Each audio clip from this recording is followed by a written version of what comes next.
Hello, everyone. Welcome to another episode of I Think I Hate Movies, the podcast. I'm co-host John. I'm here with Ray. Hello. Hello. How's it going? Alright, I suppose. Yeah. Oh, let's talk about movies and junk again. That's horrible, thanks. Sorry.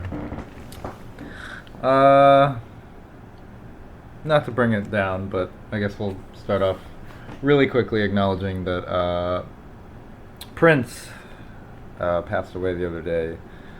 So rest in peace, Prince, and you will be missed. Mm-hmm. Best part of Batman, Tim Burton's Batman, arguably. Actually, inarguably, the best part of Tim Best Burton's. men's fashion of the 80s. Yeah, him and Bowie. They're both partying together now. Prince and the White Duke. Yep. Taken too soon. He was 57. That's a shame. Anyway, not to bring it down more, but let's go ahead and do that. News segment this week. A real quick one. I may sound like a broken record. Do I sound like a broken record? History Do I is a sound like broken a broken record. Do I sound like a broken record? Do I sound like a broken record? Do I sound like a okay. Alright. Yeah, sticking with our theme, or not our theme, Hollywood's theme, the Doctor Strange trailer came out. Took a look at that. You know, I don't watch trailers, really. Really? Yeah. It sounds like I do. But no, if I hear about a movie, I kind of decide in my head from the get-go if I'm going to see that based on what it's about or who's directing. I don't really need a trailer.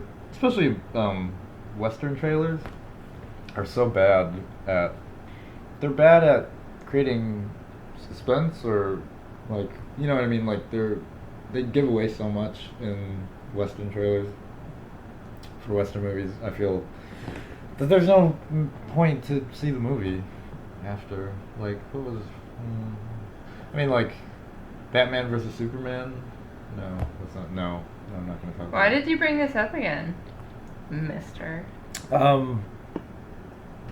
Am I supposed to hit you now? I haven't mentioned anything related to Zack Snyder. No. I'm going to hit can do it. myself later in the dark where no one can see me. But anyway, what I was getting at was, I don't know. There's no point in a trailer for me, really. It's kind of an easy way to decipher whether or not a movie is worth watching at all.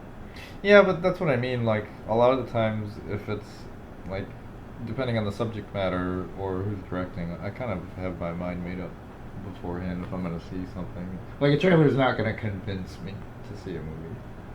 It's not going to dissuade me, but it's not going to convince me. You know what I mean? But anyway, so... Well, got way off track. The Doctor Strange trailer came out. That's a Marvel movie in the Marvel superhero My universe. favorite. Well, to be fair, he's one of the lesser known ones. B tier? Is that okay to say B tier? I don't know. Or I Can I don't. say F tier? Sure. It's a Marvel movie. Go ahead. But I mean, he's like I don't know, he's a doctor. He's like a literal doctor in real life. In the movie. A medical doctor. And then he gets powers from visiting a eastern country. And he gets powers from a mystic. Is it? The Yeah. trailer didn't make it look like he No, got those powers. well, Marvel likes to put out a teaser. So this is a quote-unquote a teaser. And then they'll put out like a full-length trailer where there's like a monologue and someone's telling you exactly what's going to happen in the movie. As they do. But anyway, He gets trained. so he gets trained by a mystic in like maybe an ambiguous Eastern Asian country or something.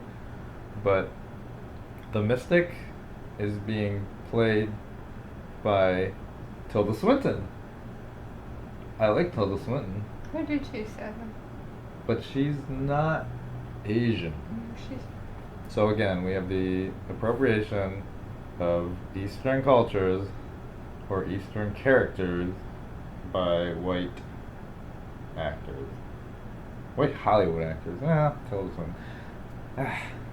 Yeah, I'm torn. I don't know. I like Tilda Swinton. I like, I did hear a rumor that this might be like a bluff, sort of like they did in Iron Man.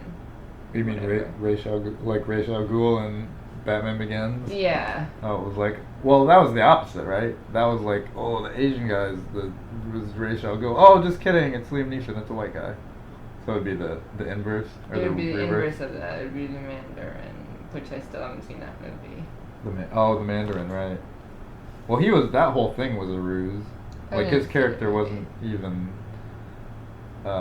he was just like a puppet head for the real Mandarin. The real Mandarin Right. was, That's what I was Guy Pearce. reading, was that that could be what's going on with Tilda Swinton in this one. But the thing is, her character in this, she's teaching him his powers. Yeah. So I don't think that would work. It's like, everything I taught you is a lie. Just kidding. I don't know. Whatever. Yeah, Hollywood, stop it. Stop it. Stop it. Stop.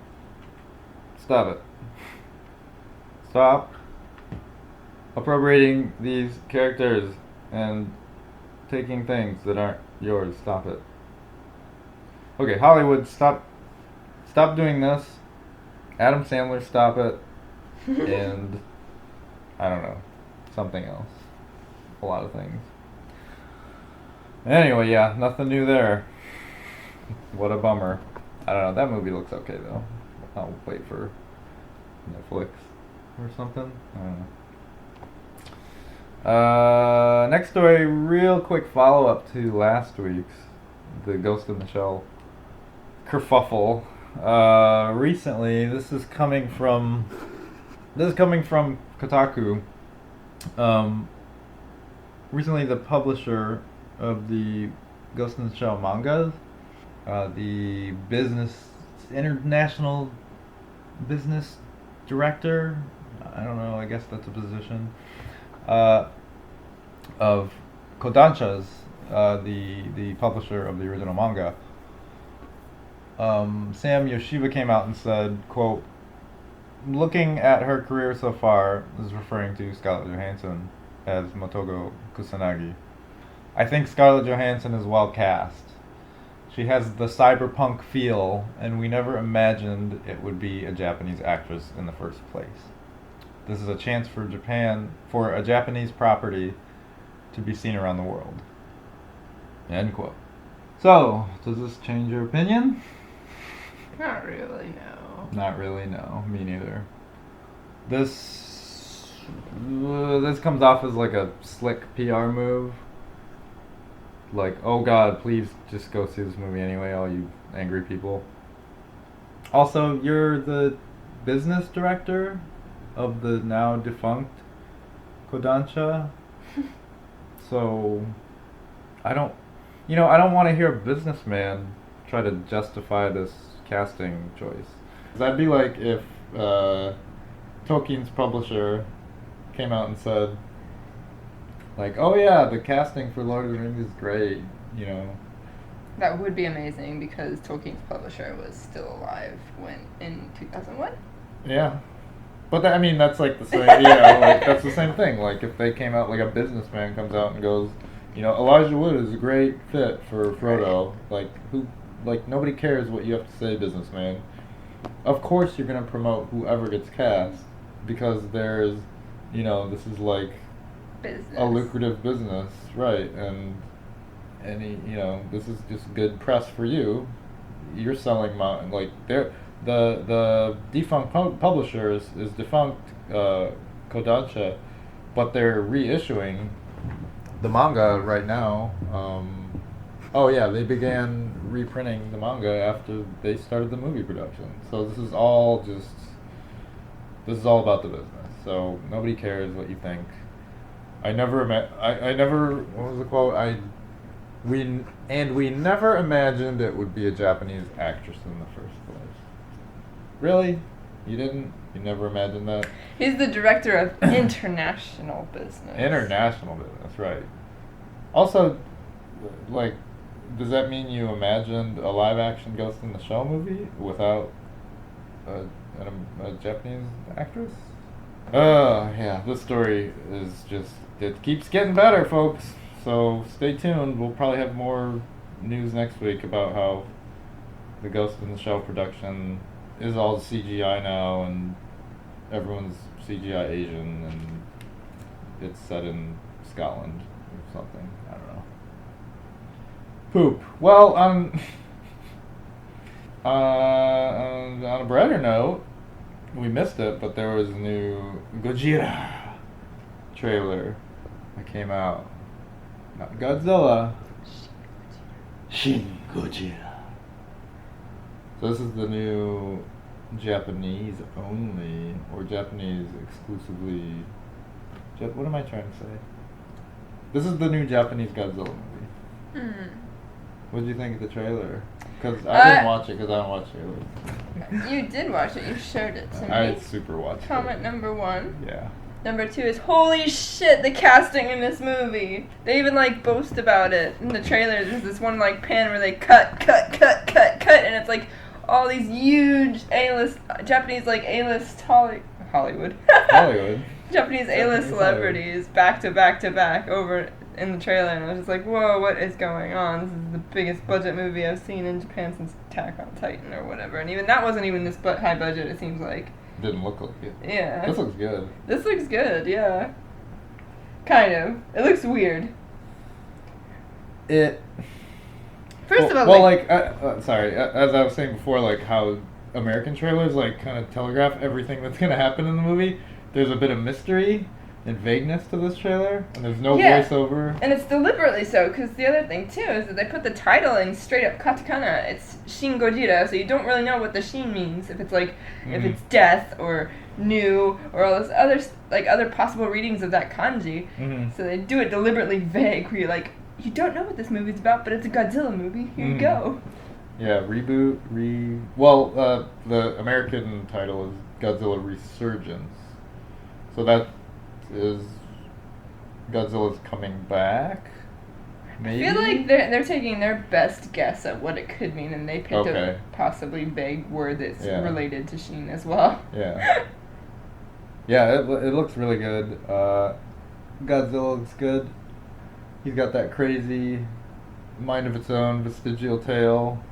It's super long. Super long, doing its own thing like it kind of always did. And he's also taller than the American Godzilla. They made a point of that. Oh, right. Oh, yeah, that was the other thing I noticed was Godzilla's in the forefront in this trailer. Like, he is all over the place. He looks like he's destroying all of Japan in this trailer. He's all over Japan. He's not sticking to one little area. He's going all over the country. Right.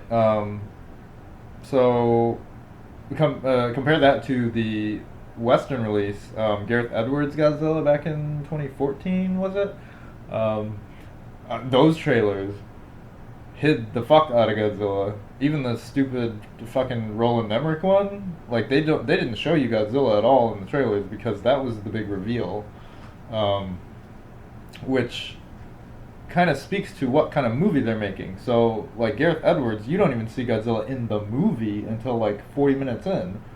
And that's like a big reveal. It's like a big, like, almost fan servicey thing. Yeah, but it's also like, because it's a new Godzilla. Because it's a new Godzilla. But still, you're going to see a movie called Godzilla. Yeah. Right? So in this one, if you want to compare it to the Japanese one, it's like he's in there. He's in the trailer. He's in like the second shot. He's all over the place because you know what you're seeing. You're seeing a Godzilla movie. There's no need to hide Godzilla. And I think that's important. That's like a really important distinction between the Western and the Eastern kind of ideology, or the kind of the way they go about making movies and portraying characters and stuff. But it is weird because it does have almost a Western feel too, where they do have all the A-listers in there. Yeah. And it's never really, I don't think Godzilla's really ever been about that. Not really, no. In Japanese, yeah. So I don't know. This movie could be good. It looks good. The fucking special effects look just as good as the American version, I think. But it's all, I guess it's all within context, so we'll have to wait and see. That comes out in July in Japan, so maybe there will be some kind of lascivious way we can find a copy of it, or maybe a not. legit way, because I'm actually Maybe kind of legit. excited. Well, okay, so it'll be in theaters in July in Japan, so we'll still have quite a bit. Well, we could To just wait. go to Japan. Okay. Oh yeah, we'll do that. Go to our Kickstarter.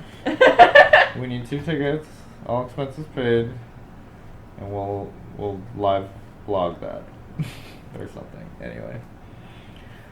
Okay, so I guess that is it for news. You have anything you noticed surfing the web? Web? Yeah. Anything noteworthy? No. No. Oh, yeah. But the web's full of noteworthy stuff, but nothing movie related. Okay. Yeah. Yeah. There's really nothing on the web. Found On out the that Quaker internet. Oats did a bunch of radiation experiments on developmentally disabled children today. They did that today? No. They did those experiments? They did those in 1949 Oh, okay. to prove they're better than cream of wheat by irradiating a bunch of kids. Yeah. Well, that's like Captain Crunch. All cereal, like the dark magic going into cereal. Captain Crunch was like scientifically formulated to be the crunchiest cereal. Was it? Yeah. I just know it's supposed to taste like butter and brown sugar on rice. Yeah, it's a Frankenstein food. If you've ever wondered what the flavor of Captain Crunch is, that's what it is. Butter and brown sugar on rice. Yeah, and it's shaped like a pillow. It's delicious.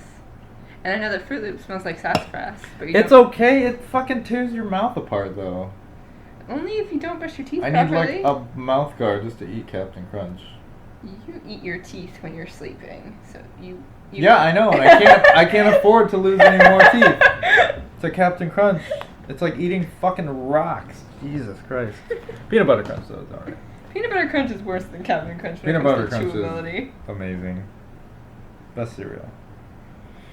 Oh, and the sprinkled donuts that you get. Oh god, those are the worst. Because they're like double layered Captain Crunch. Yeah, it's candy. Just eat candy for breakfast. Candy for breakfast? Alright, let's not. Okay. Back See on what track. happens when I talk about news stories that don't pertain to man. movies? We're gonna start a separate podcast about stupid tangents. Cereal news. Cereal news. This week in cereal. It's still not a meal. Anyway. So, in picking our movies this week, we didn't follow any themes and got lazy. We should have. Yeah. I might do a follow up. But it's kind of relevant. Our theme is Scarlett Johansson. No, it's not. No, oh man. Is she the new Zack Snyder? She might be. We're gonna have a weird code name for all of these people that we'll just amalgamize. Amalgamize? Yeah. Consolidate them all into one code word. Okay. Poop is the code word. Okay, so we rewatched the Ghost in the Shell original anime. The theme song's as good as I remember it being. It's real good, from 1995. That's Mamoru Oshii. Mamoru Oshii. Oshii. Oshii. You You called him a horse, you bastard. Oshii. No, I mean a cow. Oh god. Oh jeez. It's all coming apart. It is. So yeah, I first saw this not when it came out. No, I was watching Dragon Ball when it came out, probably. As far as Japanese animation. Yeah, I didn't remember a whole lot about this movie. I probably saw it around, I don't know, 99, 98, 2000-ish. I saw it when... A weird window. It was either when the second or the third one came out, and I watched them in a marathon. Hmm. So they all kind of blended together and faded slowly over time. Okay. But So, mostly I remembered it. It's a profound series, but this first movie, oh man, it's rough. I can't go back. It's dense. No, I feel like it's like it's not. dialogue It's shallow. dense. Oh, okay. Dialogue dense. Not I think the Deep. the Dense. Yeah. Dense actually means the opposite of deep in most colloquialisms. Yeah? If you're dense, Oh. you're not bright. Right. I'm dense. John, dense. Dense as a bag of mud. Yeah. What? I don't know. Okay. Oh man, no. This movie does not hold up to today's standards. I remember back when I first saw it. It's pretty good. It still looks good. Mm-hmm. The art holds up. But yeah, the story and the themes just they don't have any weight today. I feel like they do, but they're just not great. I don't think if this is the first time you're seeing a cyberpunk movie, it may be more impactful for you. But this being the 100th cyberpunk movie or something, rewatching it now, of course, man, it doesn't hold up. It's just so heavy-handed with the dialogue and explaining itself to the point where it gets like sanctimonious almost and pretentious. And the themes are, like I said, they kind of hold, I don't know. It's so hard in a modern context to watch this movie is what I'm saying. Yeah, it's almost like an alternate parallel reality. Because it's like a way that technology never went, really. But it did. That's the thing. Is it did. Or it's heading that way. So it's easier, like back in 95, these things were so outlandish that it was so far-fetched, and these ideas about technology and AI and augmenting your body and cybernetics, like these ideas were so outlandish that it was more impactful because it was more like the fiction was stronger, it was more science fiction, and now it's science fact. Like people are augmenting their bodies. Like virtual reality is a thing. Like AI is a thing. I mean, we haven't reached like the inflection point. We haven't hit that yet, really, but like we're so far advanced as far as technology goes that like Ghost in the Shell's world looks goofy by today's standards. That's what I mean, is that like it's like a parallel universe and that its technology developed in a different route than what it actually took. I don't know. I don't know.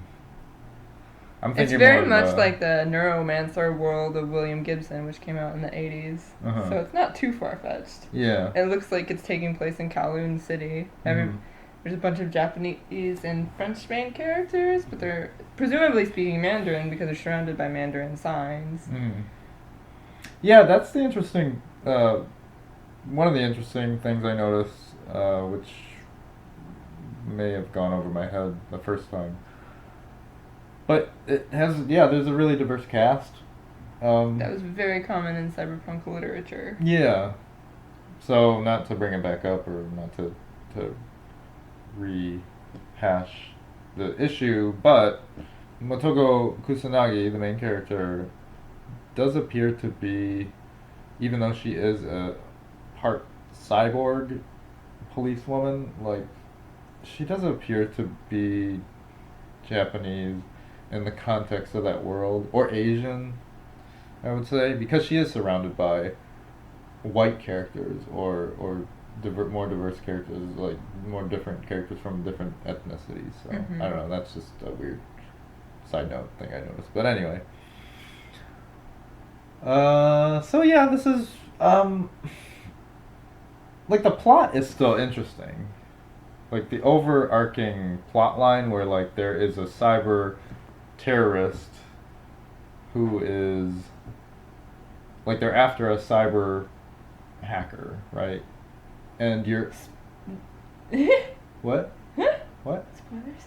Spoilers for a 1995 movie? Well, you're wrong. So spoilers. No, they're not. They're after a program. Okay, no, that's what I mean. Program But that but became right. sentient. But initially, they think it's a man or a woman. They think it's a person. Right. They think it is a literal flesh and blood hacker who is hacking. What was the first thing? He's just hacking everything, and there was a series of attacks around the city too. It was. They thought he was working in league with the government, but Right, it wasn't. right. The government of Demales. Yeah. Which I don't think is a real place. No. But he's just kind of chaos. Yeah. Chaos Manifested. disguising himself as potential government conspiracies. Right. And then, yeah, spoilers, in the end, we find out. It's not a man, it's not a woman, it's not even a person, it's a computer program that has become sentient, right? So, like, that plot line, I think, is still interesting.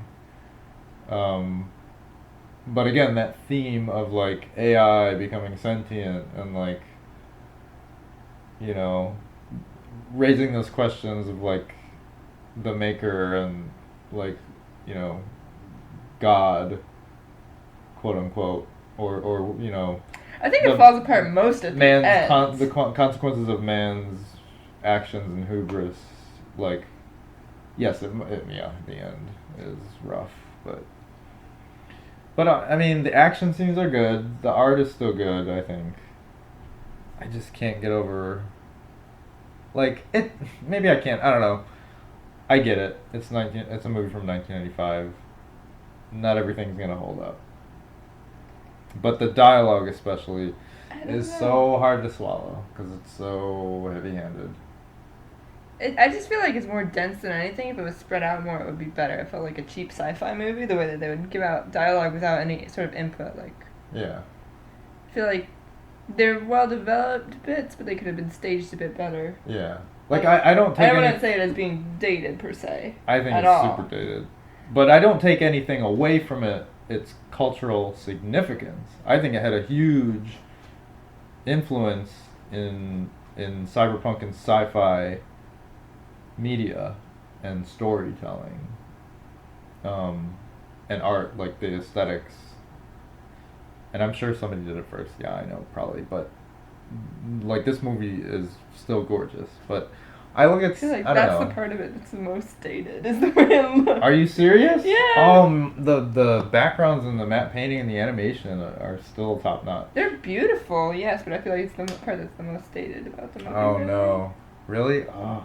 Yeah. So I'm having a hard time placing so what exactly. Like, I'll watch that movie again on mute and have a better time. Just no one talks. But what's dated? You gotta explain. The themes of our technology, the theme of empowerment through technology, and that technology backfiring in a way that we never expected, or like sentience, computer sentience, is such a done theme now at this point.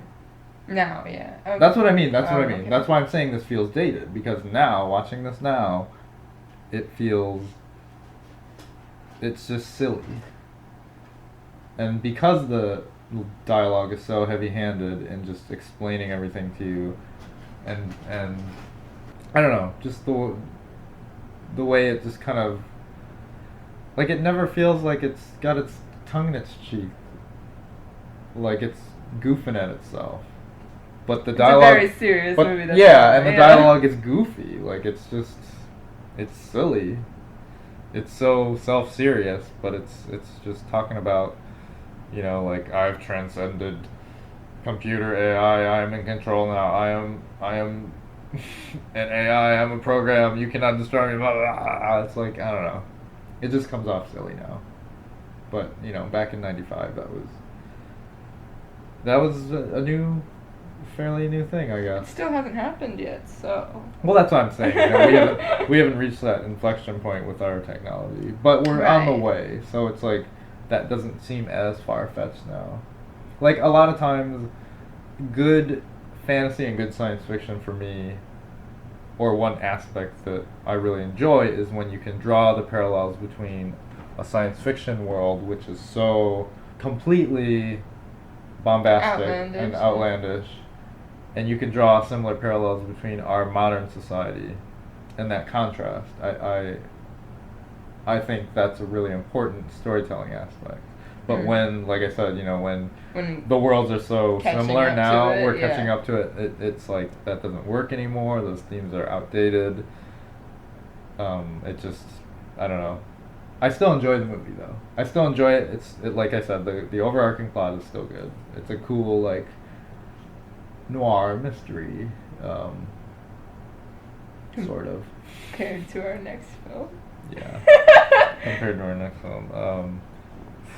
So yeah, any thoughts of closing thoughts about Ghost in the Shell? Well, the end of it is where it gets fucking weird and really disappointing. Oh yeah, let's talk about the end, I guess. Because, like, in the end, this program wants to do what humans do, essentially.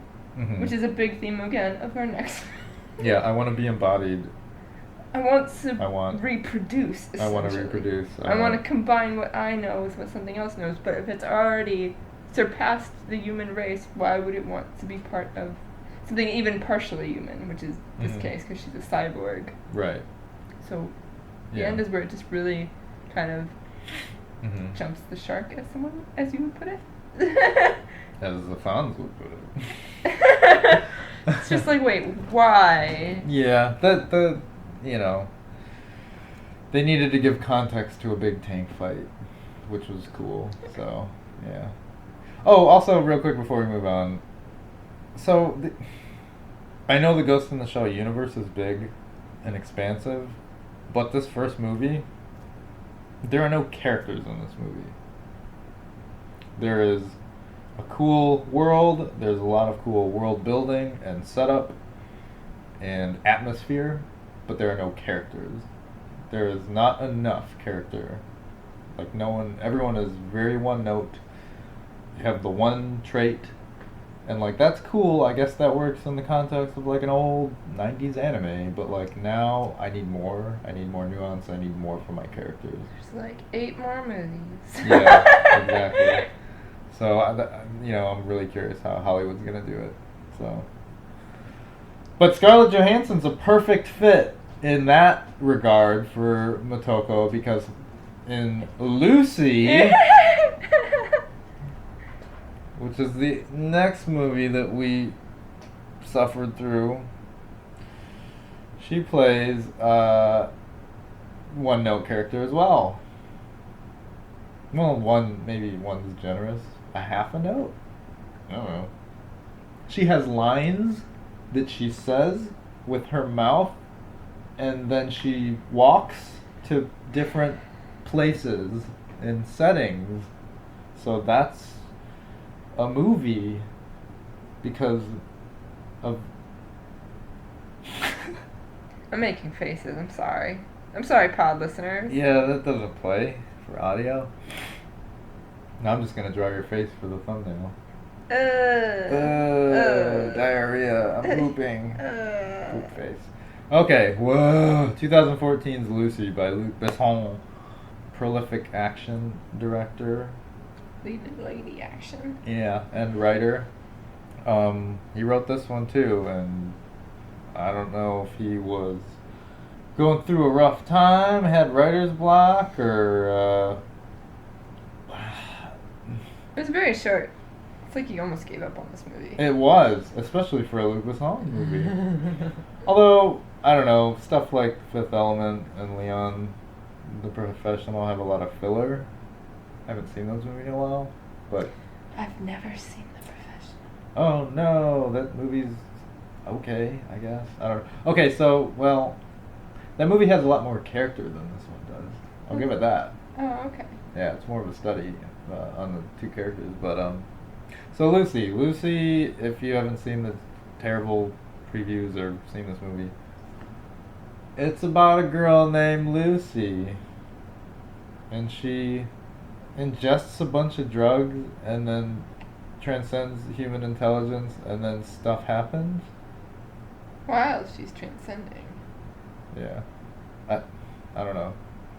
It's basically Powder, but drugs. Powder and but Morgan drugs. Freeman. Powder drugs. It's basically cocaine. It's like he watched Powder without subtitles, and he only spoke French at the time, and then he made up a story with a lady instead. Yeah. It's almost like Luc Besson tried to write a female-centric character action movie and focus too much on the fact that she was a female. So he made caveats, or he made up for the fact that he had never really written a strong female lead by having her do really stupid shit. I don't know. I just feel like he doesn't. Well, first of all, she's not really a character. She's nothing. Like, she starts off like she could become a character, and then all of a sudden it's like she takes these drugs and her whole personality changes. yeah, So then she's a new character that doesn't have any character at all. yeah. And the character she was playing at the beginning was fucking awful. And I was like, please don't let us be to this whole movie with this. And Yeah, the movie opens, she unwillingly takes a briefcase full of drugs that her supposed friend, Richard boyfriend of a week. Boyfriend, yeah, gave to her. And I can't even, oh my god, this movie, like, broke me. Understandable. Yeah, like, I mean, there's some parts that are funny because they're bad. Yeah, but like when she transcends gravity with her first dose of drugs.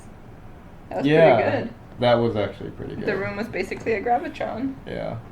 So, I watched this movie ignoring our real-world scientific facts and theories and said, okay, I will suspend my disbelief. Luc Besson, put me in your dumb, stupid world and take me for a ride. Tell me a story. And there's no story. There's nothing. This movie is devoid of characters, character development, anything to care about. Like, the plot doesn't make sense. Like, even within his own context, in his own world, it doesn't make sense. It's like, we're selling these drugs, we don't know what they do, and we're gonna stick them in people, and they might leak all of a sudden. They make people laugh. And they make people super soldiers, because that's exactly what we want our junkies to be. Right. So, one, your big bad in this movie, it's Min-suk Choi. Yeah, the big bad in this movie is just a drug dealer who is not characterized. He's like in and out of the movie. Yeah. And not like a occasionally panned back to sort of way, and that's sort of like, did he forget that the big bad was in this movie, and then brings him back toward the end, 'cause it's like, oh yeah, we gotta wrap this up. Right. And he also does the same thing with the animal shots, which I really was like, if this goes through the movie, this could be what I look forward to in the movie, where at the beginning he's like, keeps cutting to these like, I think he's trying to like allude to evolution of species and whatnot, where he keeps panning to like the hunt of a cheetah when she's being chased by gangsters and stuff, and stupid shit like that. And animals humping when they're talking about reproduction. When they're talking about reproduction. Yeah, and it's like, oh, okay, then I have something to look forward to, some stupid Google clips that he pulled up. But no, he forgets about that like halfway through the movie, and they never show up again. Well, they show up at the end. Do they? I don't remember. When did they show? Don't they show up in the big gum collage? Maybe I'm wrong. Yeah, when she pans back. Yeah. But that's like really fast flickering, and I feel like that was actually stuff that he might have filmed. It wasn't the weird like archived footage. Oh, right. That may or may not have come from Samsara. It definitely came. He definitely took clips from Samsara, which is a beautiful movie. But yeah. Yeah, it's weird. It's a bunch of Getty images in the middle of my beginning, and then it's like movie. Gone. Forget that. It was an idea. Well, I mean, really, visually, there's nothing. I wonder if it was cut out because of how short the movie was. Maybe there was like 20 minutes straight of those clips burst out. I think he maybe added those to add time to pad the movie because it was so short. I bet he barely made an hour, and they said, you can't put a movie in theaters that's an hour, dude. He says, I don't know what to write. I don't know. I don't know. Cat videos? She's got powers and fuck. Ugh. So your big bad's a drug dealer, whatever, like, okay. I have problems with that on a philosophical level, like villainizing drugs or recreational drugs, I should say. Especially ones that give you superpowers, man. Yeah. I mean, like I said, I have philosophical problems with that, but that's always going to be a thing in Hollywood movies. Drug dealers are bad people, always. So, anyway, and drugs are bad. Not the case. Anyway, yeah, he's there for like 10 minutes in the beginning and goes away. I found actually it was interesting. It was like a red. It must have been a red herring or something. But like the Min Sik is or Choi is the villain in the beginning, and then he has, because he doesn't speak English, he has this goofy British guy come and kind of speak for him in the latter parts, where he's telling people that, hey, you got drugs inside of you, you have to transport them, or blah blah blah. So I thought, oh, maybe they're going to shift focus from what is his name, Jong in the movie, Mr. Jong, the bad guy, to this other weird British fellow. But no, they don't. They don't do that. So the crux of the story is she's supposed to transport drugs which were unwillingly put inside of her to drug dealers elsewhere, and in the process, what I'm assuming is the drug dealer's henchmen kick her, rupturing the drug sac inside of her, releasing the drugs, and then giving her superpowers, which is a really dumb way to get superpowers in that context.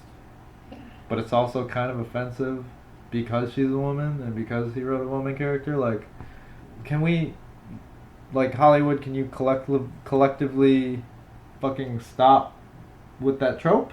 Maybe? I don't know. Woman unwillingly gets powers through metaphor for rape. Can we just not do that anymore? Maybe? I don't know. It's kind of gross.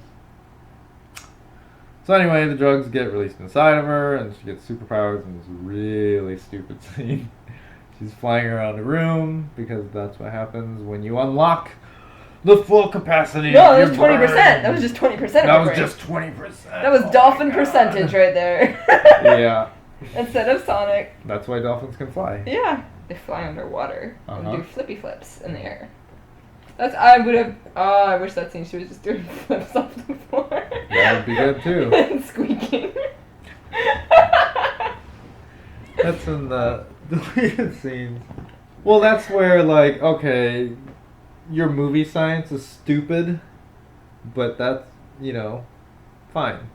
If your movie science is stupid, and therefore your powers are stupid, then okay, I'll go with that. But actually, let me back up. So once she gets her superpowers, she kills the 2 captors in the room. And then kills everyone. And then she grabs their gun, goes into the next room, kills 5 more guys. And then kills the entire human race. And then eats a bunch of food, leaves, walks outside, asks 2 taxi drivers, do you speak English? The first one says no or huh, and she kills him. Then the next one asks the same question, do you speak English? And he says yes, so she doesn't kill. Okay, I'm sorry, I'm wrong, I'm gonna correct myself. She didn't kill the first taxi driver, she just kneecapped him. So, in getting superpowers, she loses all empathy. And she turns from a crying, worried, scared, shrinking violet girl into a cold-blooded killer. And that's where I have the biggest problem. I mean, whatever, you want to write flat characters just to have cool action scenes, I get that. But when you try to justify why she is a cold-blooded killer now in your own movie universe, and it's just, oh, I'm so smart that I don't have empathy. It's like basically what she says to Morgan Freeman's character. Like, what? No, dude. No. Yeah, she goes on a killing spree. And, like, I don't know. She just wants more drugs. So she can turn into a computer. And give her information to humanity on a little floppy. I wish it was a floppy. I wish it was a floppy. Hey, don't spoil the ending. I didn't. I told them it was a floppy. Okay. We'll get to the ending. Oh, okay. So action, like, if you want to write a dumb movie, if you want to have cool action scenes and give them a little bit of context, maybe that's fine. But the action scenes in this movie are not even that good. Like, I can't even. All I can remember is there's a car chase with a bunch of CGI cars, and then yeah, she uses the force to levitate people. Make them go to sleep. Make them go to sleep, or I don't know. I can't. I like this movie. Just melted my brain, and it's like I said it during the movie. It was weird. It's like this movie is more anime than Ghost in the Shell, which is like maybe a pejorative thing to say, but well, like what I mean by that is like in the way that anime can be so over the top, and you're just like Dragon Ball Z, where like a guy is charging up a fireball for like 10 minutes, and then he throws it and it blows the world up. Like that kind of like bombastic action. Sort of like when they pump her full of drugs and she burps flames for like a full. Yeah. Yeah, but like we'll get to the end. We'll get there. I'm just trying to explain your point. But I know, but like when that happens in anime, in that context, like there's a switch in my brain that just like shuts off and is like, okay, just accept this. This is happening now. Let it in. Let it wash over you. The stupidity. And I'm not saying all anime is stupid, but just the ones you like. Just the ones I like are stupid, yes. But like take like Ghost in the Shell, where it's a very gritty world, and like it's still grounded. People are doing ridiculous things half the time, but like it's still grounded in the context of their world. Whereas like Luc Besson's world is just like, holy fucking shit, this is bat shit crazy. Like this is crazier than like Fifth Element. Like in Fifth Element is really weird, but it's like a very. It's like a over the top campy weird. Almost. Yeah, and it's structured. Like in he gives it rules. Like his Fifth Element world has rules and restrictions where you're like, okay, there's a flying car, I get that. You've already established that like this is like a thing. In Lucy, it's like this is a real world. Like he doesn't really write any rules for this world, and he just says fuck it. I don't know. Just some anime shit's gonna happen, I guess. I don't know.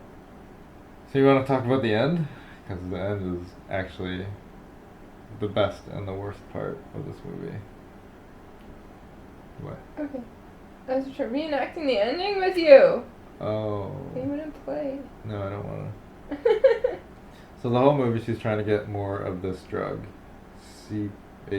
CPH4.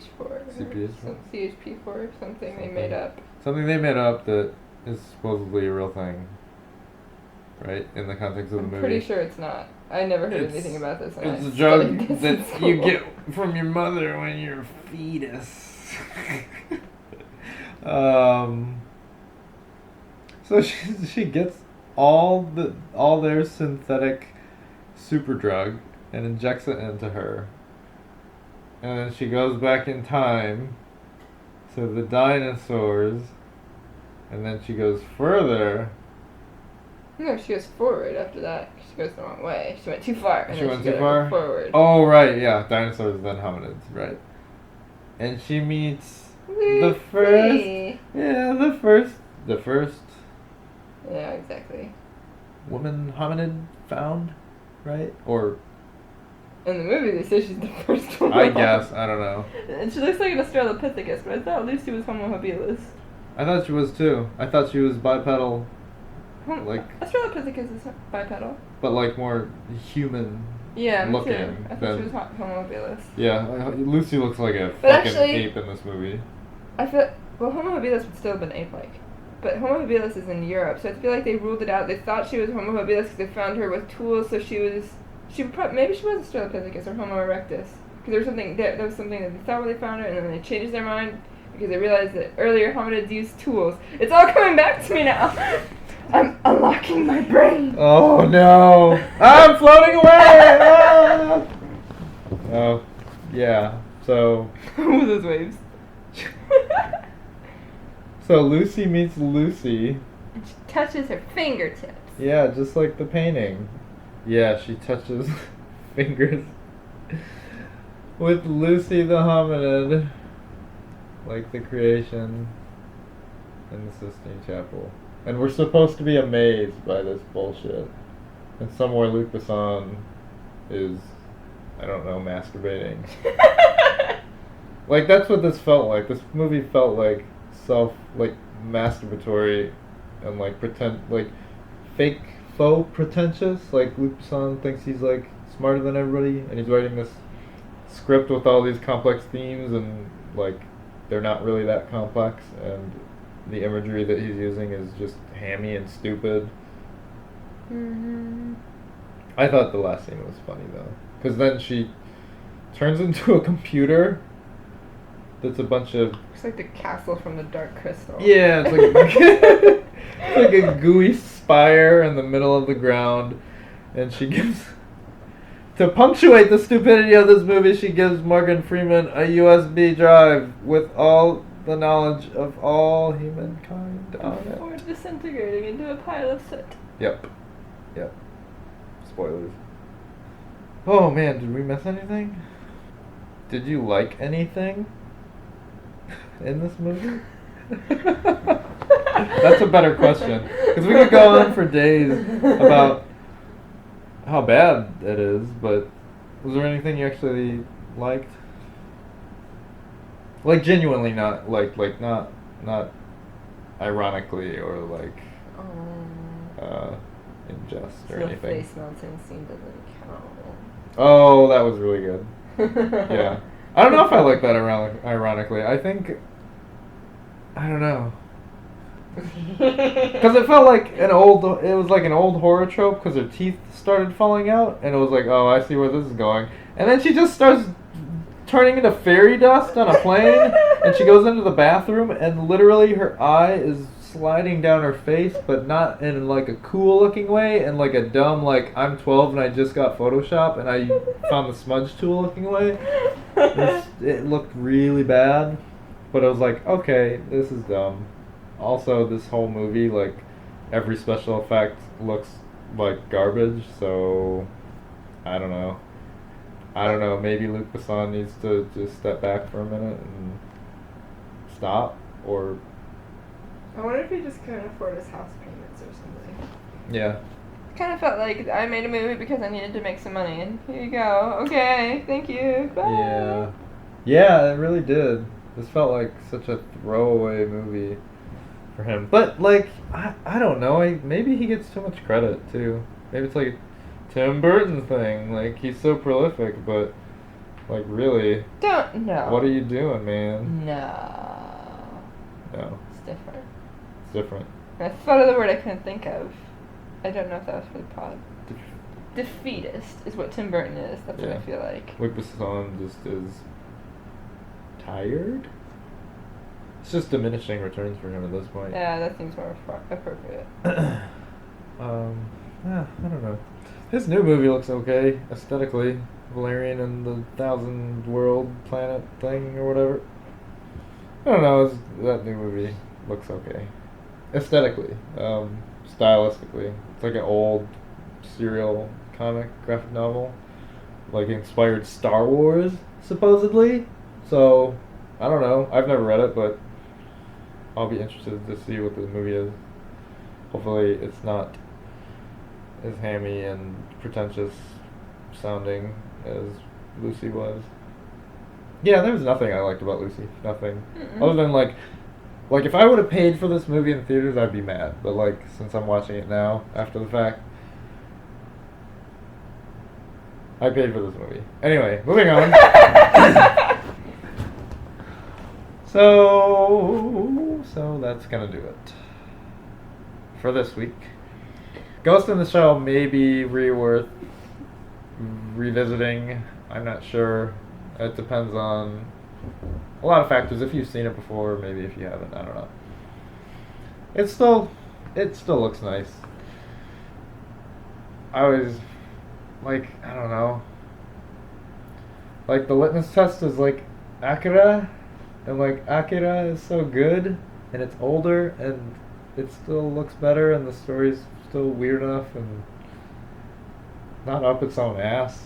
So I still think like something like Akira, if you want to go back and look at like a weird cyberpunk anime in that time, that's the one to do. But Ghost in the Shell, still pretty good.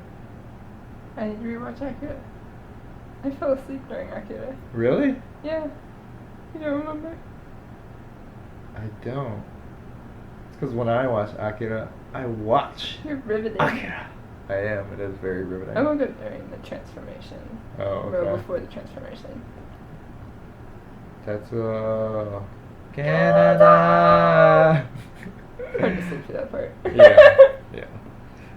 And then Lucy. Oh God, I don't know. If Lucy's on TV and Read it.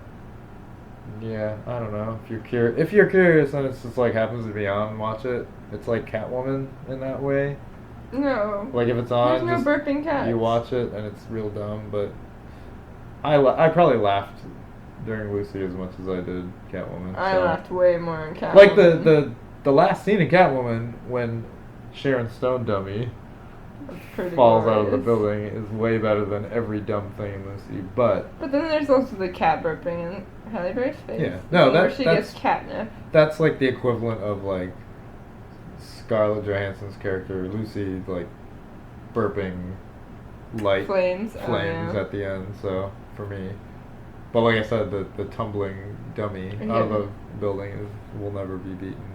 So yeah, Lucy's fucking bad. bad. It's bad.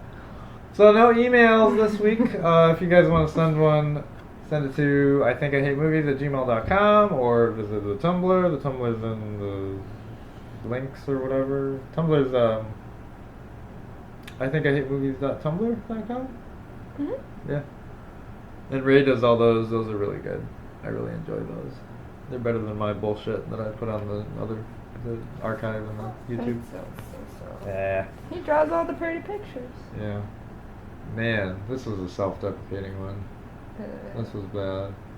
Next week, I don't know. What do you think? What are you thinking? What are you thinking?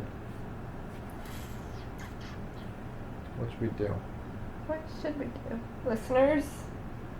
Yeah, send us some suggestions and like if we do have a plan in place, we can maybe even we might announce what we're gonna watch ahead of time, so that if you want to watch it ahead of time as well, you can do that and kind of listen in step with us or whatever. So I think that'll do it.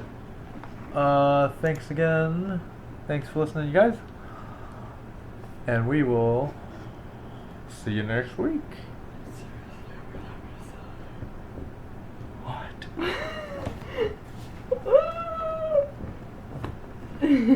Huh?